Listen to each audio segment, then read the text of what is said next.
Určite ste počuli už radu, že ľudia, ktorí chcú chudnúť, by mali každý deň spraviť 10 000 alebo 15 000 krokov denne na to, aby schudli. Túto radu dávajú tréneri a výživoví poradcovia svojim klientom preto, aby sa im chudlo rýchlejšie, avšak je dôležité povedať to, že 10 000, 15 000 alebo hocikoľko tisíc krokov denne za deň nie je nejaká magická hranica, ktorú keď zaručene splníte, tak určite schudnete a že to znamená to, že potom môžete prísť domov a jesť hocičo, čo by ste chceli. 10 000 alebo hocikoľko tisíc krokov denne je ale napriek tomu veľmi dobrá pomocka k tomu, aby ste sa ešte rýchlejšie dostali do kalorického deficitu a kalorický deficit je jediná podmienka na chudnutie. Okrem tohoto je chôdza veľmi prospešná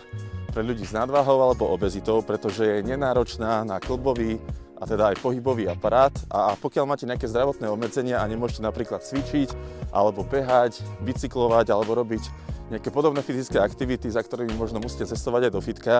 tak chôdza je pre vás ideálny spôsob, pretože tie kĺby až tak nebudete zaťažovať. Ďalšou výhodou chôdze je to, že je to ten najprirodzenejší pohyb pre ľudské telo, zapájate pri ňom svaly skoro celého tela, pokiaľ správne chodíte samozrejme. A okrem toho, tým, že idete, zvýšite svoj tep, zlepšíte prekrvenie organizmu a tým pádom aj zlepšíte svoj metabolizmus. Toto všetko pomáha tiež chudnutiu, ale celkovo zdraviu.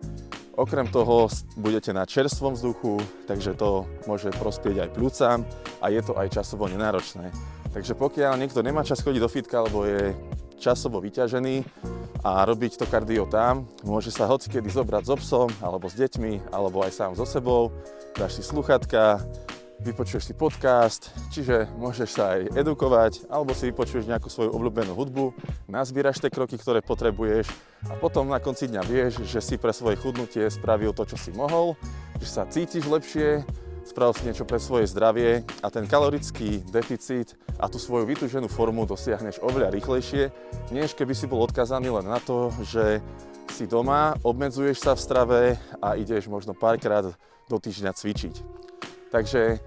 pointa je tá, že chôdza je naozaj super, není to garancia chudnutia, ale veľmi k tomu pomáha a ak chceš vedieť viac takýchto tipov na chudnutie alebo na dostávanie sa do formy, tak si pozri ďalšie moje video. Prajem ti peknú prechádzku, ahoj.